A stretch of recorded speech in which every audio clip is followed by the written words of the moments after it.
much I help you in my We're here shop. at a cutting competition. Yeah, We're doing so a the first time I Q&A had to made a with blade with Doug Jay, Marcaida I go to and his shop. J.neilson. Will was there. We were making our knives. Yeah, there's so a this video. is why I'm grinding on. I go. What do you think, Jay? So Jay, oh, let me show you. You do this. You do this and this and this and this. I'm like, It's ready.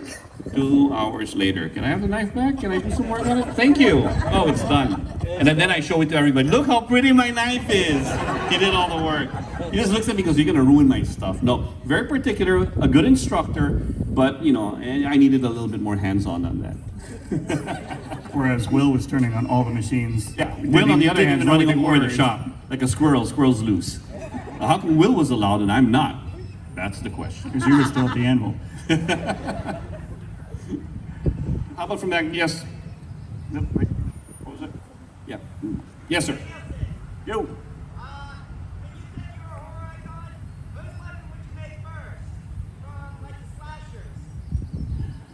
Well, there's a few of them I'd like to play with, but right now I'm talking to Anders, who makes the Freddy Krueger gloves, and I'm going to make Damascus claws for it. Oh.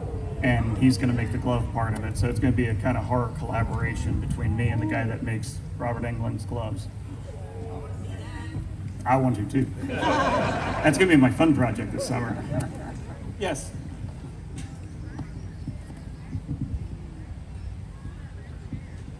I'm sorry. What is your favorite item to make a knife out of? As far as steels or handle material? I can't hear what you said.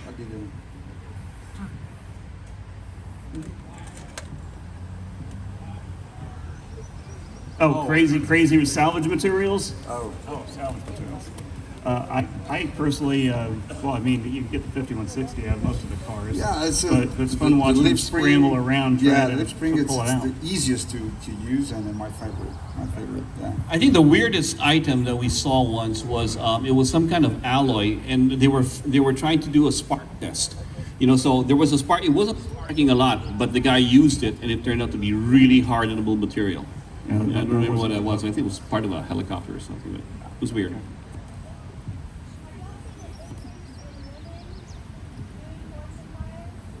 The question is, have we seen an increase in women doing forged fire? Not so much as contestants, which I wish we would get more, but definitely more women are interested in forging. I get lots of questions on a regular basis, you know, how to do this, how to do that. I'm always happy to answer questions. But yeah, there's been a lot more women that have been interested in sending me pictures of knives they're working on, knives they've finished, and such as that.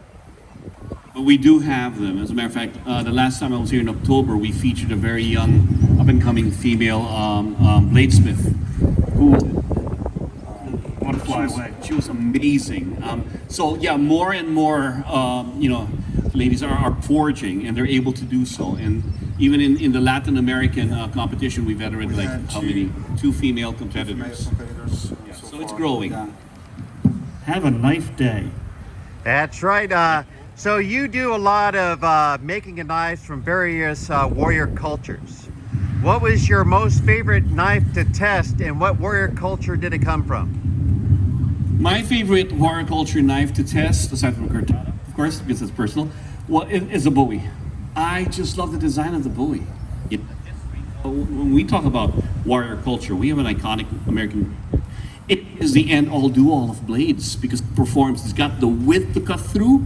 It's got the tip for puncturing. It's got a clip that you can even do on reverse. I don't have to turn my blade to cut. I can just cut on the way up without changing my grip. So it makes sense when you think about this as a dueling blade because they did that. You know, there are stories of Jim Bowie using that in duels, and it won. So when we're talking about warrior culture, we have our own. So you're saying it would go from cutting your lunch to cutting your enemy? I'm sorry? It would go from cutting your lunch to cutting your enemy. Cutting your lunch to cutting your enemy. Just make sure you wash it first. And we actually had to fight to get that Bowie episode on because I mean, we told him, I said, okay, we've done like 2 seasons of crazy African knives that are supposed to have all kinds of crazy meanings and they're really rough. You know, we're an American TV show. Why can't we do an American blade?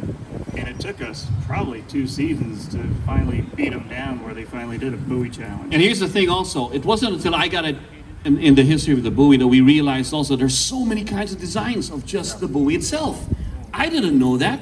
It took for me to come over here, look at the books that they have in the museum and go, wait, this is number 1, this is number 2. It's like, where's the Bowie that I think of? It's not even the Bowie that I thought, the first one that they have. So there's so many kinds, and when you think about it, we need to learn about them and the designs. Yes. What's your favorite method of smithing? Probably the Method? process? Method. With a beer? Nah, it's a joke. You don't drink in the shop. That's beer mascus. Oh God, that's tough. I mean, Yeah, Damascus I just- mostly, yeah. but I mean, I personally. Damascus with power hammer, no. Oh yeah, that makes it a lot better. That makes it a lot easier. I get a kick out of the canisters. I kind of started out playing with some of the newer canisters. You just keep trying the canisters again and again. Ricardo's going to do a canister demo later today. No, I'm just kidding. But playing with the Damascus steels, there's so many variations you could do. I mean, I've been doing forging for over 20 years, and there's still a million things I want to do that I haven't even tried yet. We So didn't it's just- scratch the surface. It's a creativity aspect. Yes.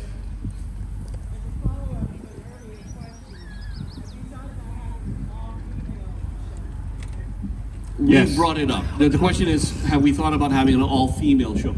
We brought it up to history. We've been requesting that because we have a lot of contestants, but so far they have not given us a green light for that, but it's been requested. And plus, the big problem is with the COVID, trying to do certain themed shows such as that is rounding up 4 people that are free at the same time that can travel and all that. It's basically logistics. But yeah, that's definitely on our list. And just like the youth episode that I've been trying to get since season 2, we just keep hammering at them. Eventually, we'll wear them down.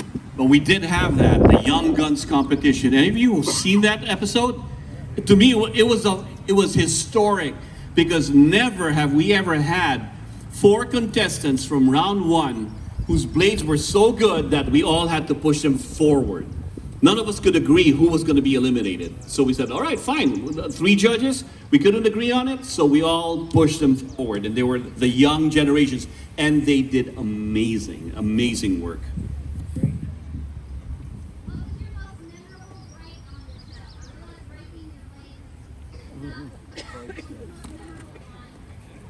The most memorable one of mine I broke on the set, or somebody else's. Okay.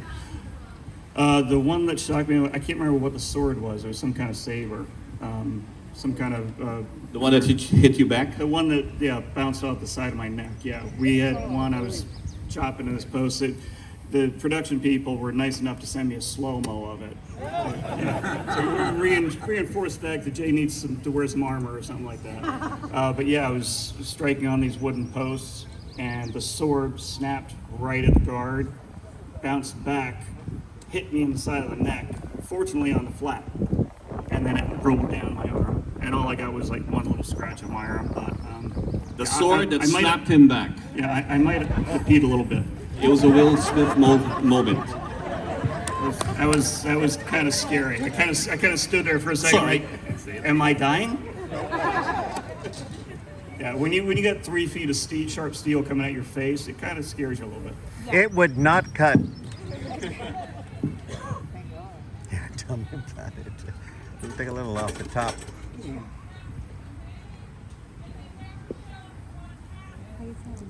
Was that the hammer pommel one? Yeah. Yeah, that was. I believe that was the one where we were making a knife tool combination, and they had to hammer a nail in. And as soon as I saw that, oh, I'm getting hurt this episode. I know what's going to happen. And 2 of the contestants put their hammers on the pommel. So I've got like a disc this big. I'm trying to hold like half an inch from my hand. I'm trying to hammer nails in, and it slipped. And I had a hand surgery a while back. This was when Jason filled in for me. It wasn't knife related. It was from years ago, slip and fall. But I had a 4-point fusion. They said that's the only reason I didn't break my hand doing that. But side note of that, when they took me to the medic off-site, we were getting out. You know, they said, X-ray, you're fine, no problem, just bruised. And I walk out, and a New York City police van drives past, and then stops and swings around right in front of us as me and the PA are standing on the sidewalk. And I'm thinking, oh darn, I'm still wearing my knife from the show. Why had me open in New York City? I'm going to jail. And they swung around, 2 cops jumped out, ran at us, and they were saying, stay right there, don't move, stay right there. And he ran up, he goes, I'm a huge fan of the show, man, I love it. Do you need a ride anywhere? And they did, because the PA was trying to get Uber back to the set, and he couldn't, so we just took the police van back and gave a tour of the set, and that was a blast. We had a good time. New York City cops love me now. The truth is, it's just the blades fighting back.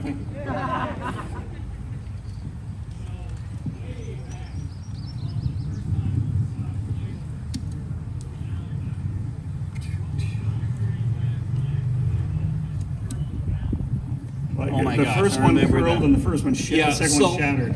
It was interesting because on the first one where it curled around, even the contestant said that, I'm not sure about my heat treating. Because it was, and it was like, so when we cut it, it really wrapped around.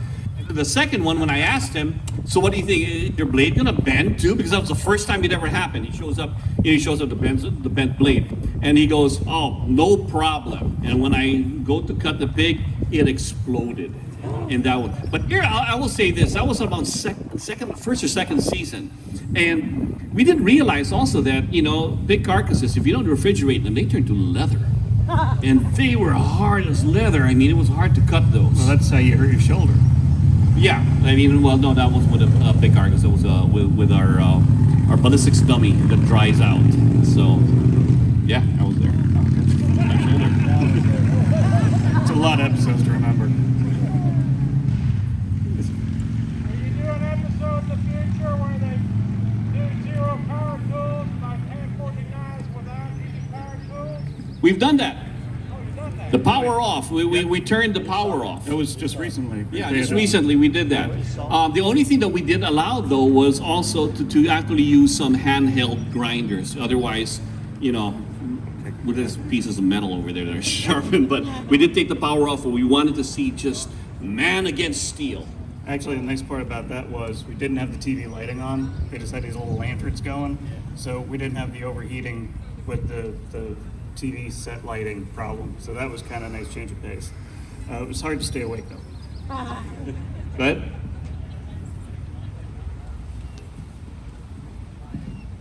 Yes. Yeah, we did. What was that? Tow hook. Yeah, we had a fellow try to make a knife out of a tow hook, and Bless you. you got more spring up here than I do in Pennsylvania right now. Yeah, we had sometimes they don't know the steels, the mystery steels we have there. If they don't check it, turned out to be mild steel. We had a few of those. Yeah, you do the strength test, and it just starts taking dents. And that's one of the things. Once again, when you're learning how to make a knife, you educate yourself on how to test the blades. We tell them, you know, it's good habit to find a way to test the blade to find out if it's hardened steel or if it's mild steel, and there are many ways to do that. One back there. Yep. That guy we just did that was like 7 feet, wasn't it? Yeah, we had a 7 foot length of a sword that was wielded by some giant, some French giant, and that was something else. You know, I'm like, who's ever going to make this? It's not a pocket knife, but we did make that episode. Yeah, that was recent. That's coming up. It's coming up.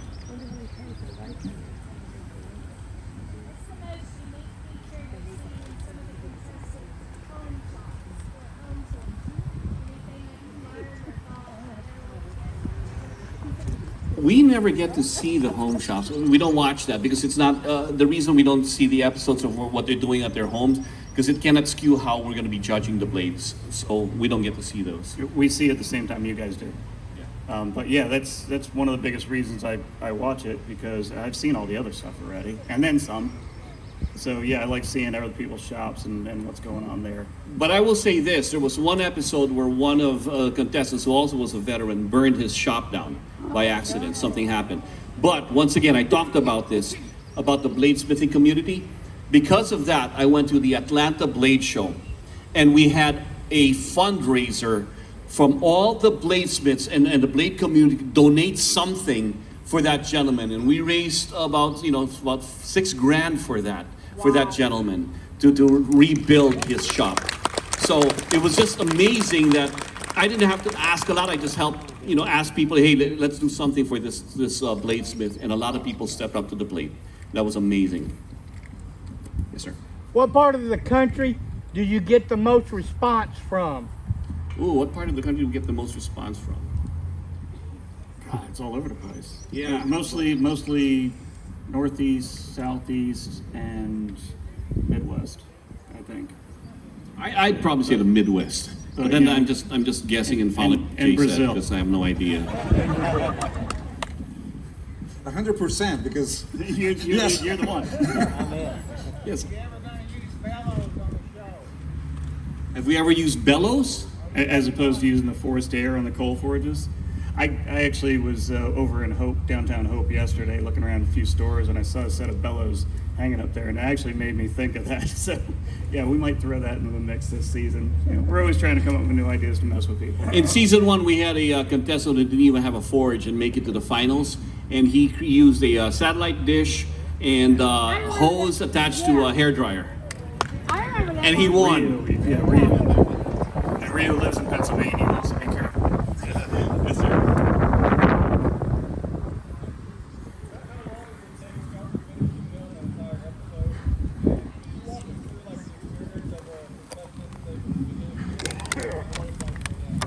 All right, so the question is, how long does it start from start to finish to do an episode?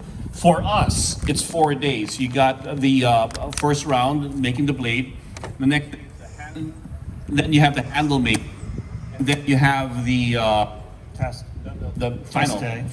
the test day of that. And then we of that. send them off. And we send them And home. when they come back, we do the finale. So for us, it's 4 days, but for them, you got to add 4 more on top of it. Yeah, so it's extra about 8 really- days for the contestants. But the contestants' experience. Yeah, you can answer this better. yeah, when I was there competing to film because whenever you see on TV, you're gonna see 3 hours for the forging plus 2 hours for the handle, but it's not the same day.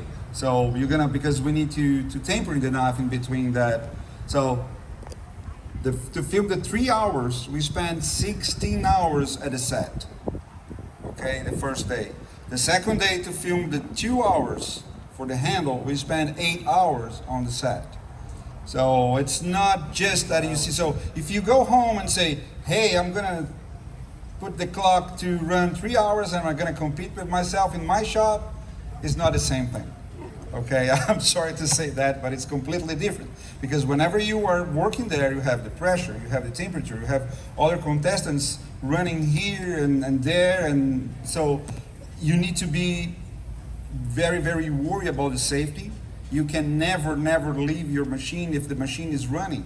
So you need to turn it off, wait until it stops, then you can go to other place. So there is a lot of rules that you need to follow. It's not just go there and do it. Okay, so there is a lot of things. And whenever they go home, they came to my home to film. It's 10 hours each day. So they are filming 10 hours. There is no other way to do it. So whenever they leave that day, they take pictures, film your progress. How do you have that? Because the next day it needs to be exactly the same. And then we start over. And if something happened in between that, you need to go to somewhere to buy something or to fix something, you need to do it by yourself. You cannot ask anybody to come to your shop and do it. So it's really, really hard. It's not that easy. I do have to say the contestants and the crew put in ridiculous hours. I mean, we've got it easy. I mean, we'll spend anywhere from 8 to 12 hours on set in a day, but these guys are like 6 hours, 7 hours longer, and most of what it is interviews Interviews. Yes. and lighting. Yeah. Lighting Everything, shows. every scene has to get relit and and that just takes forever. And that's when Doug starts crazy with his TikTok insanity. I know, if you ever watch what we do, a lot of times in between we hang out in our trailer, and I get bored. I'm like, Jay, let's do some TikTok videos. I'm perfectly fine sitting there watching a movie on my phone, but he drags me out and does goofy stuff.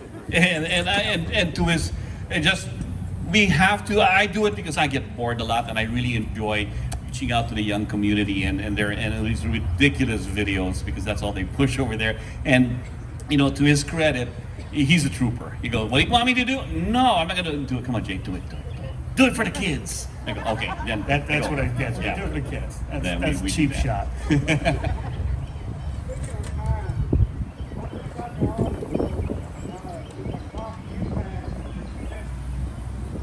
How much does a clock freak the contestants out? A lot. A lot. It's funny, we'll be sitting there watching, you know, because you always got somebody, you know, sitting there at the grinder and look over their shoulder. And as soon as they look over their shoulder, 3 other people look over their shoulder. Because they see it in the corner of their eye, like, what am I missing? What time is it? And And we then say, like Will or Grady would shout Yeah. out the time, and they're like, they don't believe it. they look at the Like, clock you got 1 anyway. minute It's left. like, we just told you. We just told you what time it is. Why are you looking? That's 3 more seconds. You could have been grinding that blade. All right. All right, let's give it up for our Fortune Fire celebrity guests. I know there's going to be a mad rush to meet with them. Just know they'll be here all day, okay? So you don't have to rush over here right now. Yeah, next up, we're going to have a cutting competition over here. Then after that, Jay and I will be over there at the booth signing meet and greets and everything. And one of the things we do have over here, some of the, a lot of the proceeds over there are going toward a scholarship fund that we created to send students to this particular program from the area. So that's what we're really doing, that to try to make it happen, to support that program. We've already sent, I think, 2 students to the program, and we want to do more. And these are one of the instructors for that. Oh, great. We got 30 minutes before the cutting competition right after this. And we'll be right there. It's my wife, the boss. Thank you very much.